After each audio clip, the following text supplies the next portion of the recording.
What's up, everyone? So today we have a question by Willex Co, and he says, I'm wondering, you are referring to somewhat willingly going to prison, as if there was a time period that you had to prepare and then drive there to get locked in. Am I correct? Yes, you're correct. So federally and state too sometimes, but it's more rare there from what I've seen. You have a self-surrender date, and that's basically when you go, you get sentenced, you found guilty or you plead guilty typically, and the judge says, okay, on this day at this time, you're going to start your prison bid, and you get a letter from the United States Marshals, and they say this is the prison that you're going to on this day at this time.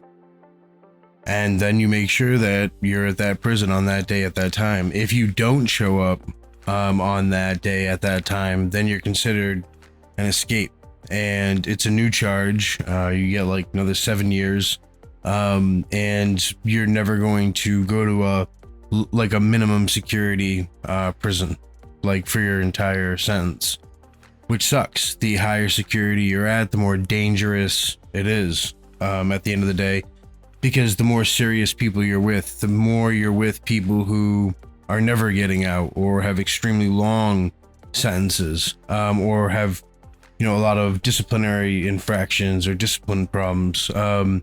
So it's that's it, but it's called self-surrendering.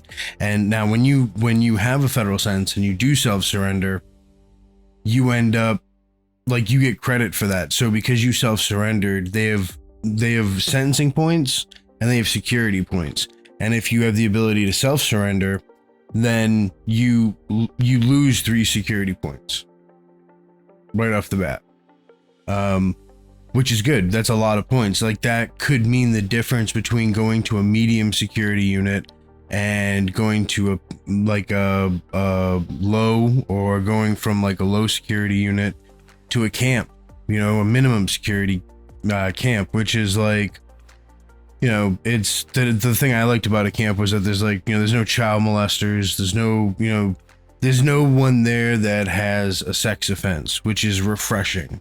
The downfall about a camp is that you have a ton of people who are there because they told on people, they're rats or they're ex-law enforcement or whatever it may be, and a lot of those people have never been to a medium or a high security prison, which makes them not know the rules that everyone lives by in those places, which makes them a little bit more cocky, especially after they've been there for a year and they start getting comfortable. You'll see guys cutting in line, and that happens at another place. Someone's liable to get stabbed, or just beaten almost to death. Like it's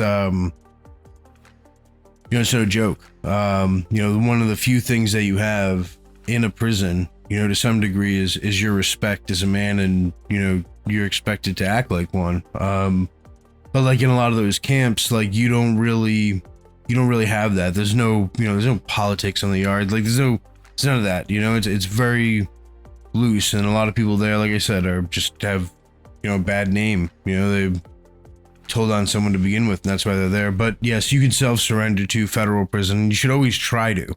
Like you ever get convicted, God forbid, you ever get convicted of a crime and you get sentenced to federal prison, you should always, and your lawyer should always lobby to, allow you to self-surrender.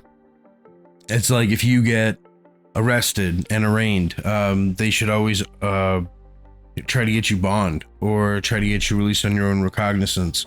Those things are kind of good faith efforts that show the court that you're someone who, to some degree, can be trusted, and a lot of times, like, they're going to show you more leniency than they're going to show that guy that they have to lock up because they know he's not going to come back. So I hope that answers your question, and hope you enjoyed the video.